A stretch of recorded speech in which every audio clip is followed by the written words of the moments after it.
में कम से कम 1 करोड़ बैक्टीरिया थे, उनके 10 जनरेशन पूरे हो चुके हैं। तो वो बेचारा बैक्टीरिया मुझे कैसे समझ पाएगा कि मैं इंसान हूं कि नहीं हूं, मैं जिंदा हूं कि नहीं हूं। इंसान इसलिए मानते हैं कि दुनिया में लाइफ नहीं है क्योंकि हमारे पास अभी वो इंस्ट्रूमेंट नहीं है जो उस लाइफ को देख सके, पहचान सके।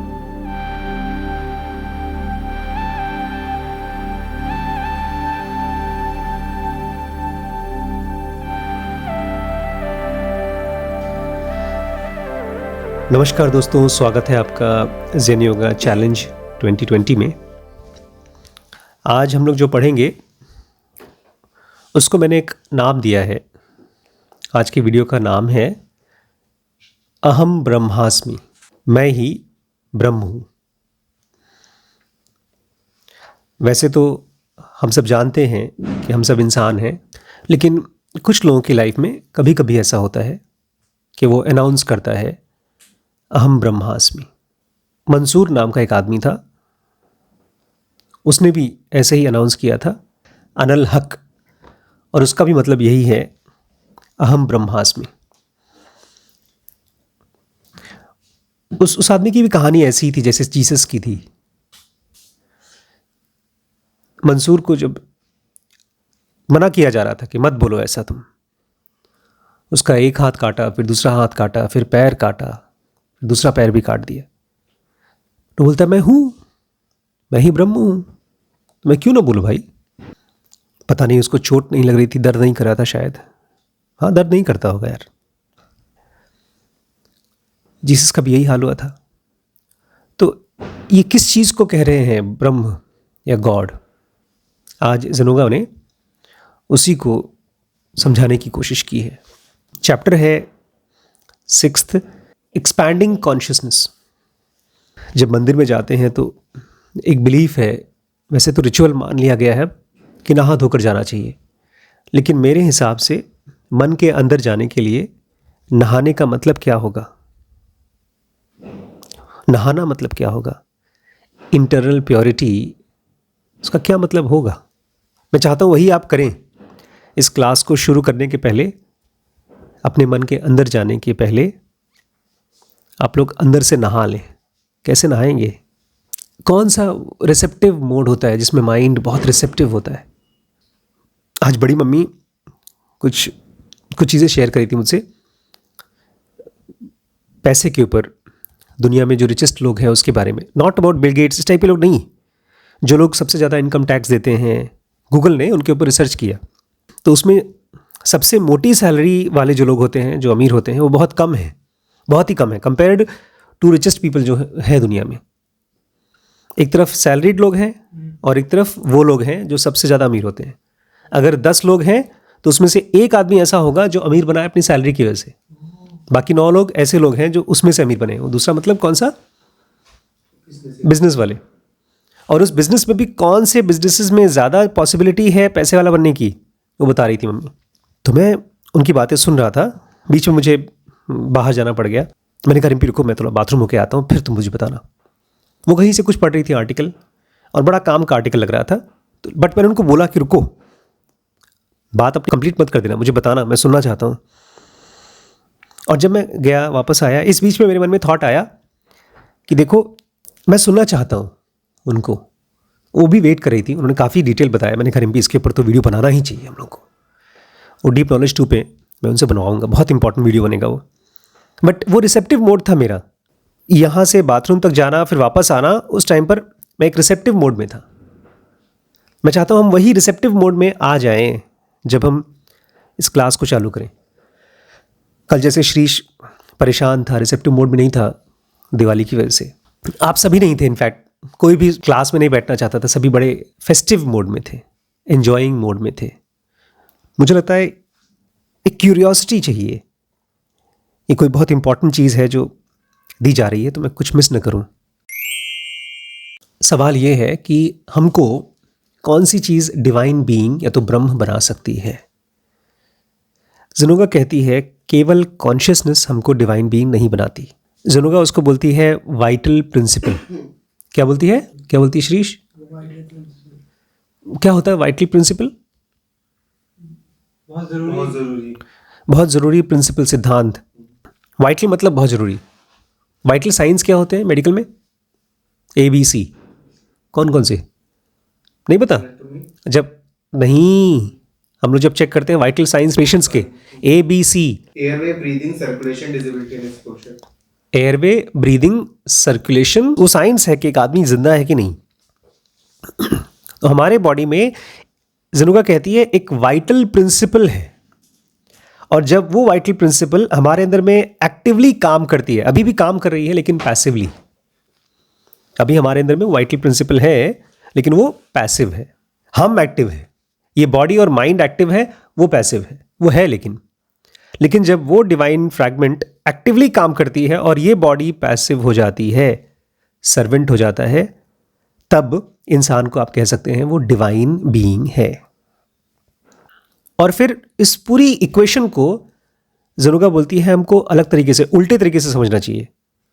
हमको एक्चुअली ये कहना चाहिए, एक्चुअली वो आदमी वही वाइटल प्रिंसिपल है। अभी तो हम बॉडी है, बॉडी को दर्द होता है, बॉडी को दुख होता है। एक्चुअली डिवाइन प्रिंसिपल वही है, और उसके अंदर में क्या क्या है? उसके पास कॉन्शियसनेस है, उसके पास लाइफ है, उसके पास फिजिकल बॉडी है। ठीक ऐसे जैसे आदमी के पास अपना घर होता है, अपनी गाड़ी होती है, अपना फर्नीचर होता है। मेरे पास मोबाइल फ़ोन है, अगर टूटेगा या खोएगा तो मैं दूसरा ले सकता हूँ। मेरे पास बॉडी है, अगर मेरी बॉडी को चोट लगती है तो मैं दूसरा ले सकता हूँ। उल्टे तरीके से कहती है जनुका अपने आप को समझने के लिए। आप में से या हम में से किसी की भी डेथ होगी तो जो चीज़ हटेगी या जो चीज़ जाएगी वो वाइटल प्रिंसिपल है। हमको लगेगा वो आदमी मर गया, लेकिन जो हटेगी वो क्या है? वाइटल प्रिंसिपल है। अभी हम कहते हैं मेरा भाई मर गया, मेरा बेटा मर गया, हम वाइटल प्रिंसिपल को पॉइंट आउट नहीं करते हैं, और जिस चीज़ को हम न बात करते हैं न उसके बारे में डिस्कस करते हैं, वो चीज़ को कभी खोज भी नहीं पाते। अगर हम जीसस को या मंसूर को या नानक को समझना चाहते हैं तो हमको जो वो कह रहे हैं ना उसके ऊपर डाउट तो खत्म ही कर देना चाहिए। अगर कृष्ण कह रहे हैं कि मैं ब्रह्म हूं, अहम ब्रह्मास्मि, तो डाउट तो खत्म कर दीजिए कि वो सच बोल रहे हैं कि झूठ। अब ये पूछिए कि अच्छा अगर ब्रह्म वो हैं तो कैसा फील करते होंगे? एक अमीर आदमी कैसा फील करता है? दो चीजें होती है एक अमीर आदमी के पास, जो एक सैलरीड बहुत बहुत ज्यादा सैलरी वाले आदमी के पास भी नहीं होती। एक अपने टाइम के ऊपर कंट्रोल, और दूसरा उसके पैसे के ऊपर उसका कंट्रोल, उसको कभी किसी से कुछ मांगना नहीं। और एक ब्रह्म कैसे सोचता है? ब्रह्म कभी भी किसी भी बाहर की चीज के ऊपर डिपेंडेंट नहीं होता। बाहर की चीजें मतलब बॉडी, माइंड, ये सब चीजें यूज करता है, लेकिन वो इसके ऊपर डिपेंडेंट नहीं होता। हम अभी वैसा महसूस नहीं कर रहे हैं। जैसे इस क्लास में अगर ब्रह्म कोई चीज है तो वो क्या है? अहम ब्रह्मास्मि उन्होंने बोला, उन्होंने ये नहीं बोला कि अब मैं ब्रह्म बन गया हूं, बोलते मैं ही ब्रह्म हूं। जनुका कहती है अगर आपको उस ब्रह्म को, उस डिवाइन फ्रैगमेंट को, उस वाइटल प्रिंसिपल को समझना है तो ये जानिए वही मालिक है। इसलिए जो मंदिर बनते हैं उसके मंदिर का सेंटर पॉइंट क्या होता है? ऐसा कोई व्यक्ति जिसको हम ब्रह्म मानते हैं, चाहे वो गणेश हो चाहे राम हो, वो इसलिए उनको भगवान बोल रहे हैं क्योंकि वो ब्रह्म है। He is the boss, that is the king, that बोलना चाहिए। और बाकी सारी चीजें, बॉडी, माइंड, कॉन्शियसनेस, ब्रीदिंग, ये सब उसके आसपास की चीजें हैं, ये इंपॉर्टेंट चीज नहीं है उसके लिए। अभी समझ में आएगा। मान लीजिए हम लोग एक ऐसी दुनिया में रहते हैं जहां एकदम अंधेरा है, और अब आपके पास रोशनी आ गई। कितनी रोशनी आई? एक दिए के बराबर, एक कैंडल के बराबर। बस एक दिया भी अगर आपके पास आ गया तो आप डिफ्रेंशिएट कर लोगे अंधेरे और उजाले के बीच में। आपके पास बहुत ज़्यादा रोशनी नहीं आई है, एक छोटा सा दिया जला और आपको डिफरेंस मालूम पड़ गया। अगर ये एक दिया आपके पास नहीं आता तो आप जिंदगी भर कभी भी डार्कनेस और लाइट के बीच में डिफरेंस नहीं कर पाते। कभी आपके मन में क्वेश्चन नहीं आया कि बड़े पापा क्यों मना करते हैं शराब पीने के लिए? कभी नहीं आया। क्योंकि जिस आदमी के ब्लड में और ब्रेन में शराब की आदत पड़ जाती है उसको डिफरेंस नहीं मालूम पड़ता कॉन्शियसनेस और अनकॉन्शियसनेस के बीच का। बॉडी धीरे धीरे डिपेंडेंट हो जाती है। हमारा ब्रेन, नॉर्मल आदमी का ब्रेन, ये डिफरेंशिएट नहीं कर पाता होश और बेहोशी में। आप लोग कर पाते हैं? गौरी बोल रही है नहीं। अच्छा, आप लोग ये डिफरेंशिएशन कर पाते हैं कि मैं परेशान हूं और अब मैं परेशान नहीं हूं? कर पाते हैं? आप अभी परेशान हैं Shrish? This is very good. और ये आपको इसलिए एहसास है बिकॉज आपके अंदर में 1 कैंडल पावर ऑफ कॉन्शियसनेस है। यही मैं समझा रहा हूं। अगर आंख पूरी तरह से बंद है तो खाली अंधेरा है, अंधेरा है, अंधेरा है। एक अंधा आदमी ना अंधेरे को जानता है ना लाइट को जानता है। अंधेरे को भी जानने के लिए लाइट थोड़ी सी चाहिए। वैसे आप अभी निकल नहीं पाए अपने गुस्से में से, लेकिन आपको पता है कि मैं गुस्से में हूं। बहुत से लोगों को तो ये पता ही नहीं होता बेटा कि उसको गुस्सा है, और बहुत बड़े बड़े लोगों को। आज मेरी एक आदमी से बात हुई, वो इतना गुस्से में था, उसको पता ही नहीं गुस्से में। बोलता है मैं जो कर रहा हूं वो सही कर रहा हूं, लोगों को मार रहा है। वो नहीं, दूसरा आदमी। अरे पुतिन जैसा आदमी लोगों को मार रहा है, लोग मर रहे हैं उसके चक्कर में। तो वो क्या है? There is no awareness of his state of mind. ये बताएं क्यों मैं एग्जाम्पल दे रहा हूं लाइट का और डार्कनेस का, ताकि आपके मन में क्वेश्चन उठे, ये ब्रह्म क्या चीज है। क्वेश्चन के बेटा आंसर नहीं मिलता। भूख के बिना भोजन का कोई वैल्यू नहीं है।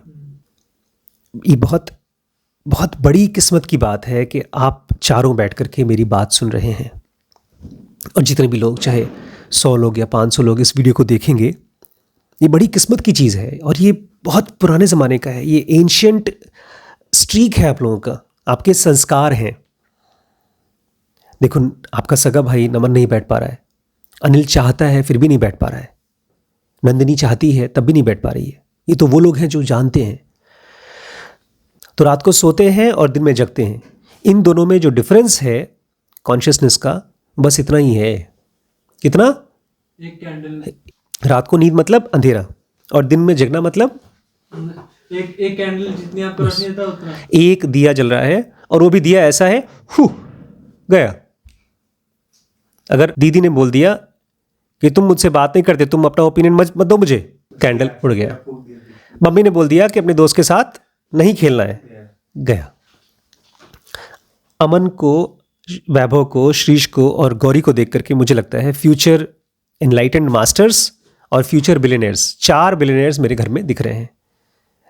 लेकिन इसको सुनते ही या तो आप लोगों के मन में हंसी आ रही होगी कि पापा मजाक कर रहे हैं, लगता ही नहीं होगा कि ये पॉसिबल जैसी चीज़ है। और ये इसलिए बिकॉज आप लोग अभी भी अपने माइंड को कंप्लीट ट्रूथ मान रहे हो।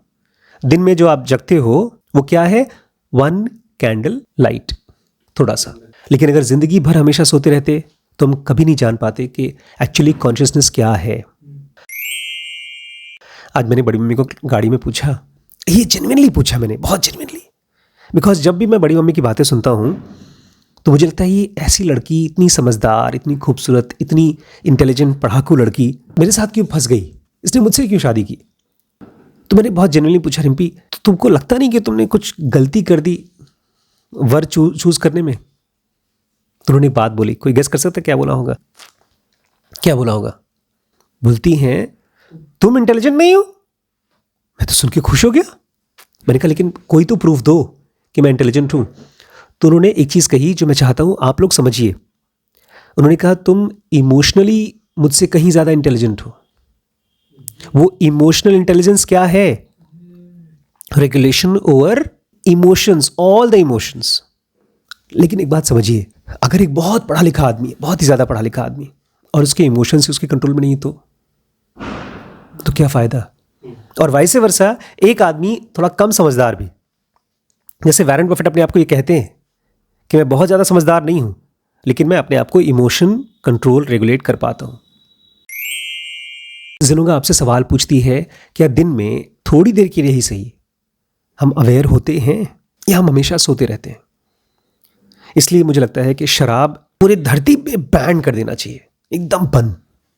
अब एक दूसरी चीज़, इस पर तो पूरी सीरीज बननी चाहिए, मुझे पता नहीं कौन बनाएगा। बहुत सालों पहले एक बच्चे ने कहा था मैं बनाऊंगा स्लीप के ऊपर एक सीरीज।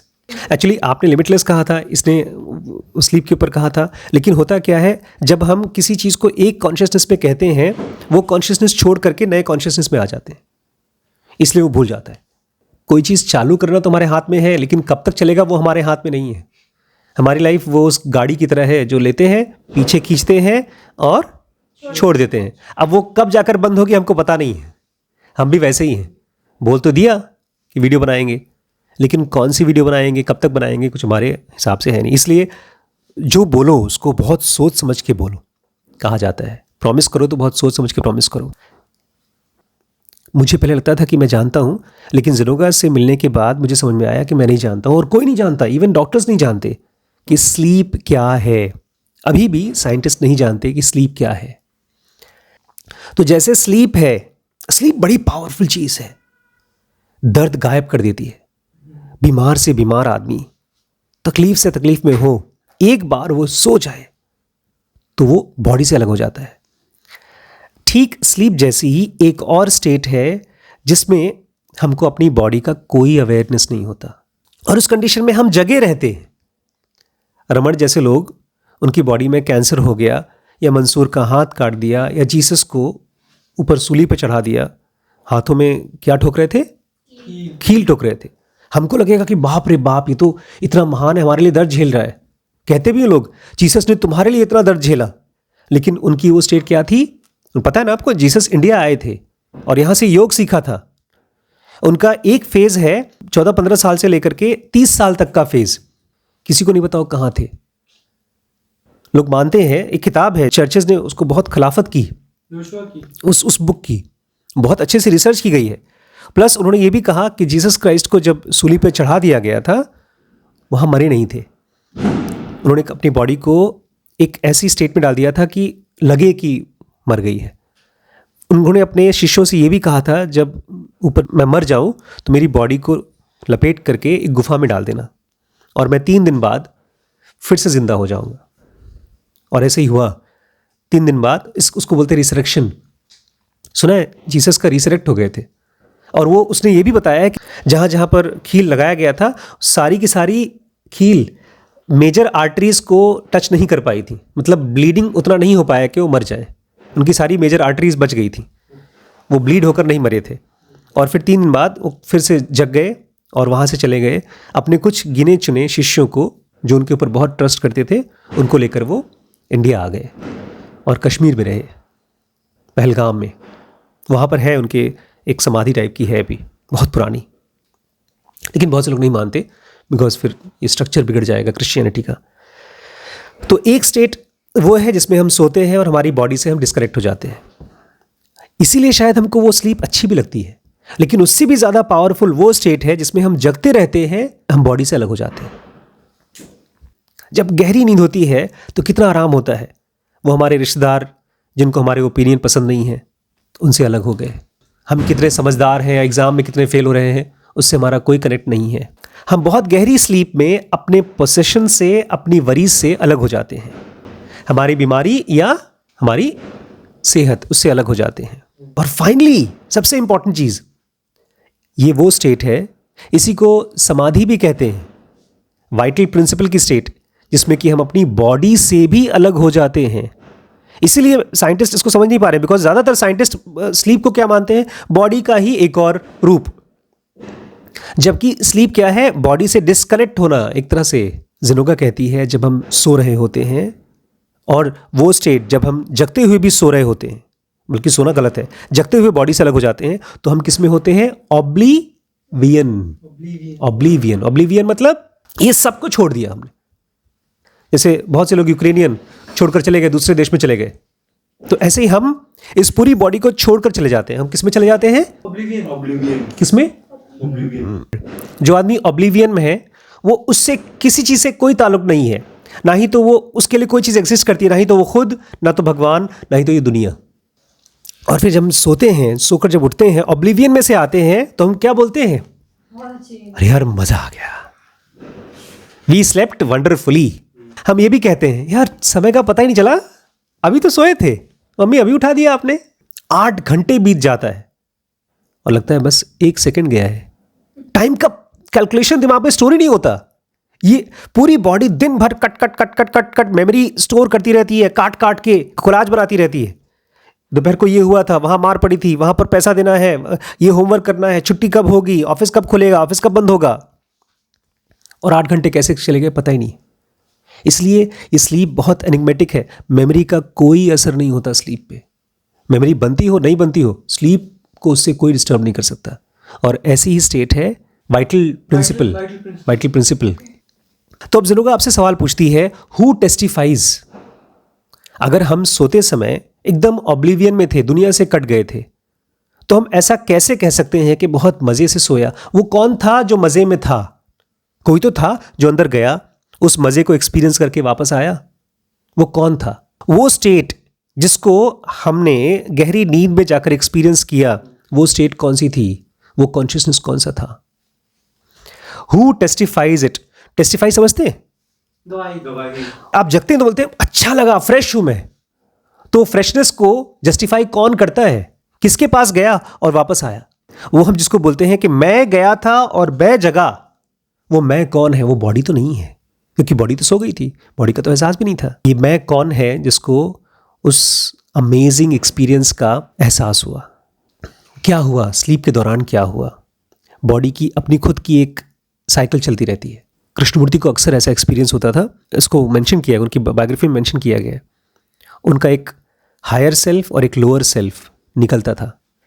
हायर सेल्फ चला जाता था और लोअर सेल्फ वहीं पर पड़ा रहता था।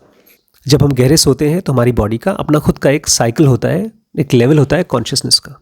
तभी इसीलिए बॉडी क्या कर पाती है? स्लीप में भी सांस ले पाती है अपने हिसाब से। हमारी बॉडी का सर्कुलेशन चलता रहता है, हार्ट बीट करता रहता है, और हमारा खाने का डाइजेशन चलता रहता है, और बीच बीच में हम करवट भी लेते रहते हैं। ये चीज़, लास्ट पॉइंट थोड़ा इंपॉर्टेंट है, मैं आपको बता दूं। बहुत से ऐसे पेशेंट होते हैं जो डीप कोमा में होते हैं। कोमा के पेशेंट को एहसास नहीं होता है कि करवट लेना है, इसलिए उनको क्या हो जाता है? बेड सोर हो जाता है, छाले पड़ जाते हैं और वो ठीक नहीं होते हैं। एक छोटी सी चीज़ कि हम रात को सोते समय करवट ले पाते हैं, हमारी बॉडी इसलिए करवट लेती है क्योंकि छाले ना हो जाए। हमारी बॉडी का एक अपना ऑटोमेटिक सिस्टम है जो माइंड से अलग है। बॉडी बहुत ही हाईटेक इंस्ट्रूमेंट है, जहाँ पर ब्लड सर्कुलेशन कम हुआ, जहाँ पर नुकसान, बीमारी हो सकती है, छाले पड़ सकते हैं, वहाँ से करवट ले लेती है। और जो बेचारे पेशेंट कोमा वाले होते हैं, उनकी कभी ड्रेसिंग देखिए, बेडसोर की ड्रेसिंग, तो आपको बड़ी दया आएगी। आपको ये मन करेगा कि मेरे मरने के, अब मैं जब कोमा में जाऊँ तो मुझे नहीं जाना है आईसीयू में। जिनोगा कहती है, जब हम रात को सोते समय अपनी बॉडी का एहसास नहीं होता, तो हमारी बॉडी का कौन टेक केयर करता है? लाइफ टेक केयर करती है। गहरी नींद में जिस समय हमारी बॉडी 5 सेंसेस के ऊपर डिपेंडेंट नहीं होती, ये 5 सेंसेस क्या है? आँख, कान, नाक, इन सब के ऊपर डिपेंडेंट हम दिन में रहते हैं। जब बैठेंगे तब, जब किसी से बात करेंगे तब, कुछ देखेंगे तब। लेकिन गहरी नींद में हम इन 5 के ऊपर डिपेंडेंट नहीं होते। उस समय जो हमारी स्टेट ऑफ कॉन्शियसनेस होती है, उसको बोलते हैं state of vital principle. Please समझिए, अहम ब्रह्मास्मि में अगर कोई है तो यही है। जिस समय हम गहरी नींद में होते हैं, उस समय हम कहाँ पहुँचते हैं? स्टेट ऑफ वाइटल प्रिंसिपल में। अभी तक जो आपने सुना है ना, सब आसान था, अब थोड़ा मुश्किल होगा, बिकॉज जिनोगा की भाषा ऐसी है कि हमको मजबूर कर दे ये सोचने पर, ये पूछने पर कि अगर मैं ब्रह्म हूं तो वो क्या है मेरे अंदर में, कौन सा एलिमेंट है। अभी हमारा थॉट्स किसी ऐसी चीज़ के पीछे जा रहा है, कोई ऐसी चीज़ जो बाय मिस्टेक उसको इंपॉर्टेंट मान लिया है। अभी कोई फिल्म बन रही है, या मेरा कोई वीडियो चल रहा है, या घर में कोई अलग टेंशन है, वो उसको हमने इंपॉर्टेंट मान लिया है। लेकिन इंपॉर्टेंट क्वेश्चन क्या होना चाहिए हमारे लिए? व्हाट इज दिस अहम ब्रह्मास्मि? What is this vital principle? Vital principle जिसमें हम सोते समय जाते हैं, वो कैसे जीती है? उसकी अपनी इनहेरेंट कैपेसिटी है। उसको इस दुनिया के किसी भी मटेरियल या फिजिकल लॉज से कोई ताल्लुक नहीं है। ग्रेविटी से, बिजली से, हम लोग कहते हैं ना ये बॉडी बड़ी इंटेलिजेंट है, इसमें बिजली भी है, हीट भी है, उसको उससे कोई ताल्लुक नहीं है, वो इंडिपेंडेंट है। लाइफ या वाइटल प्रिंसिपल, हमने बहुत साल पहले, नहीं बहुत महीने पहले एक थियरी पढ़ी थी, ओम भू भुवः सुवः। उसके बाद क्या था? भू भुवः सुवः तो फिजिकल वर्ल्ड हो गए, और बाकी 3 वर्ल्ड कौन से थे? सत्यम तपः जनः। सत्यम तपः जनः फिजिकल वर्ल्ड नहीं है। सत्यम तपः जनः वो ही वाइटल प्रिंसिपल है। और उसके कोने में कहीं पर, एक जरा से कोने में क्या है? भू भुवः सुवः। सत्यम तपः जनः किसी से बना हुआ है? लाइफ से, डिवाइन एलिमेंट से। और उसके किसी कोने में क्या है? भू भुवः सुवः। जैसे मेरे ये बॉडी में एक यहाँ पर एक सेल है, छोटा सा सेल, उसमें प्रोटीन्स है, डीएनए है, आरएनए है, पता नहीं क्या क्या बताते हैं, लेकिन वो मेरे ही इस उंगली में छोटा सा सेल है। ऐसे ही सत्यम जनः तपः के कोने में भू भुवः सुवः है, ये फिजिकल वर्ल्ड है। और फिजिकल वर्ल्ड में क्या पेनिट्रेट करता है? Substance of life. इस दुनिया में पौधे हैं, जीव जंतु हैं, हम लोग हैं। हाँ, क्यों? क्योंकि इस दुनिया में क्या है? Substance of life. आपको थियरी लगेगी, लेकिन आप जब इसको एक्सपीरियंस करेंगे तब आप इससे अग्री हुए बिना रोक नहीं पाएंगे अपने आप को। इस ब्रह्मांड में, फिजिकल वर्ल्ड में सब कुछ क्या करती है? सांस लेती है। आपका टेबल कुर्सी भी सांस लेती है। तो कुछ तो ऐसे हैं, जैसे चूहे का लीजिए, ओहो, हार्ट रेट है एक चूहे का 310 से 840। आदमी का ब्रीदिंग कितना होता है? एक आदमी एक मिनट में कितने सांस लेता है? 70। एक मिनट। हाँ, 16 लेता हूँ। अरे भैया, 16 पर मिनट। अरे मैंने सही बताया। अगर गूगल ना हो तो तुम लोग सांस भी नहीं ले पाओगे। जब हम सांस लेते हैं तो ये ध्यान रखिएगा, एक जिनोगी लेता है 1 से 5 बार। प्रॉपर जिनोगी। आप लोग कभी 3 स्टेप ब्रीदिंग करते नहीं, इसलिए आपकी नॉर्मल ब्रीदिंग रेट 12, 13, 14, 15 होती है। आप जो बता रहे हैं 100, 200 जो भी बता रहे हैं वो हार्ट रेट बता रहे हैं। एक नॉर्मल आदमी की हार्ट रेट होती है 72। स्पोर्ट्समैन की कम हो जाती है, बिकॉज उसका हार्ट बहुत मजबूत होता है। जैसे अलग अलग जानवरों की अलग अलग ब्रीदिंग रेट है, ऐसे ही ब्रह्मांड में हर चीज़ ब्रीथ करती है, सांस लेती है। किसी का छोटा साइकिल होता है, किसी का बड़ा साइकिल होता है। तो एक तरफ हम इंसान 10-12 बार 1 मिनट में सांस लेते हैं, नेचर भी ब्रीथ करता है। पहाड़, नदियाँ, धरती, हम सांस लेते हैं। सांस मतलब, लेकिन सांस तो एक तरह का मूवमेंट है ना? धरती भी मूव करती है, तो मतलब वो भी सांस ले रही है। सूरज भी रोटेट करता है। सूरज रोटेट करता है। मिल्की वे। नहीं, एक चीज समझिए, ये दुनिया आप उसको लाइफ क्यों बोलते हैं? क्योंकि वो मूव कर रही है।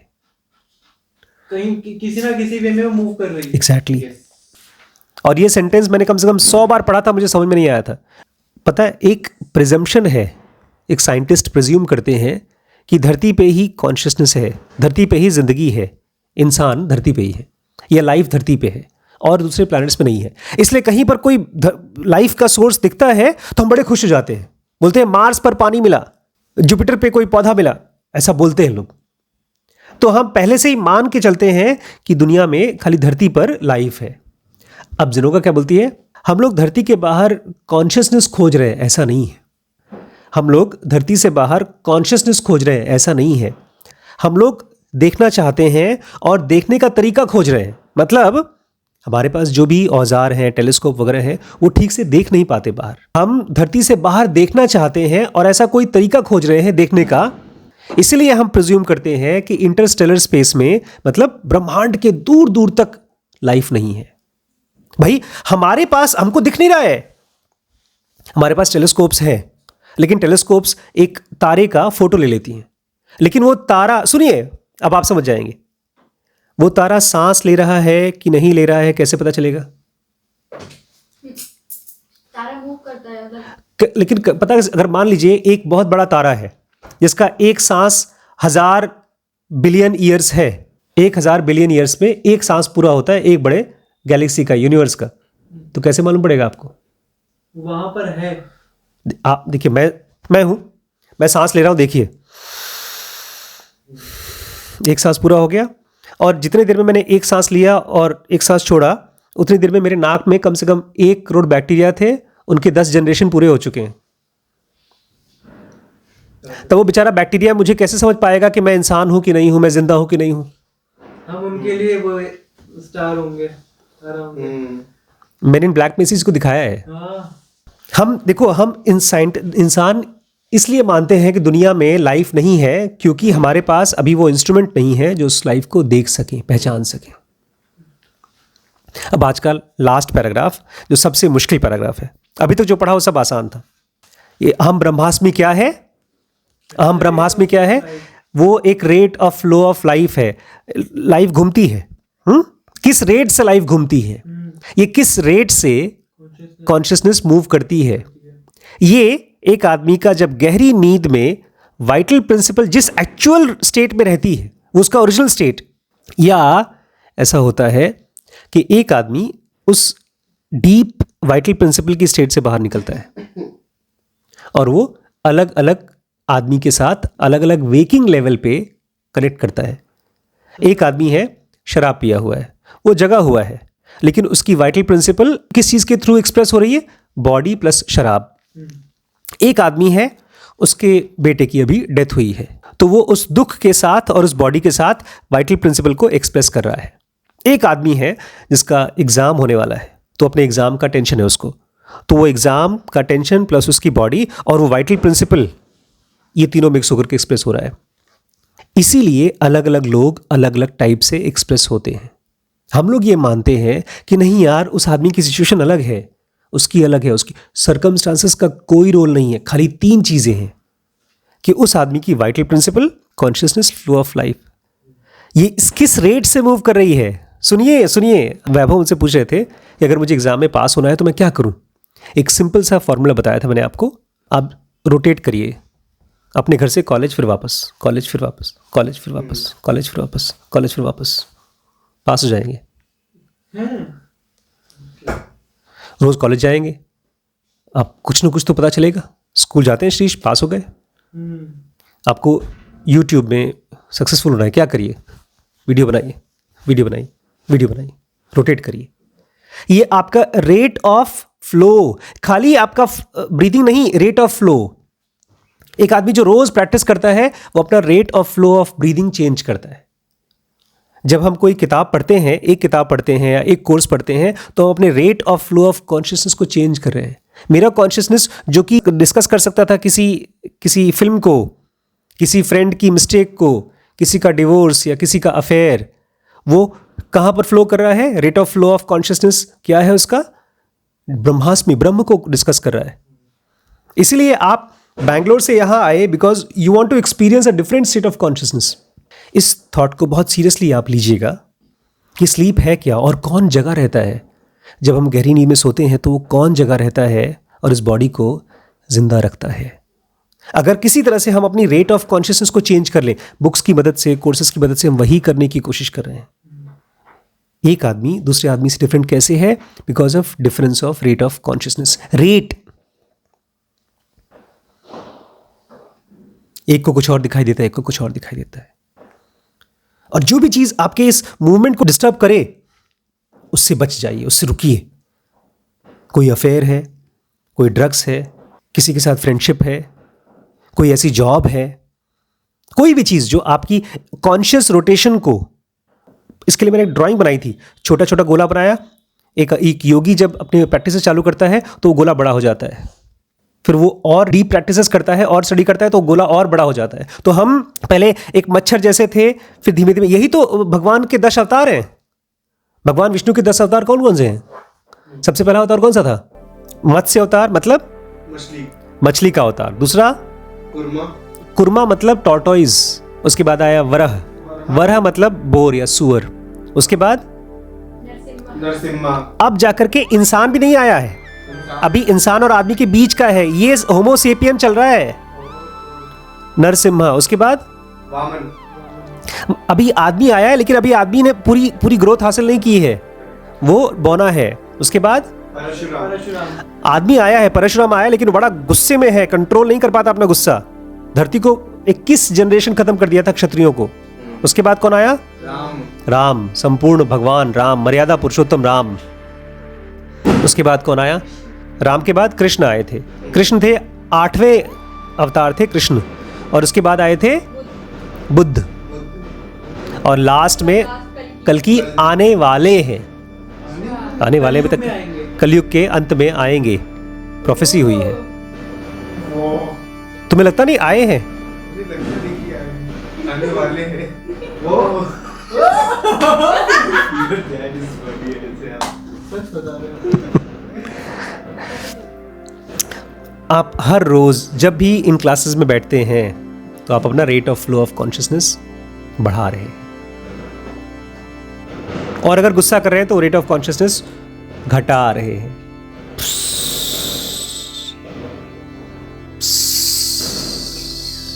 या तो ऊपर जा रहे हैं या तो नीचे जा रहे हैं।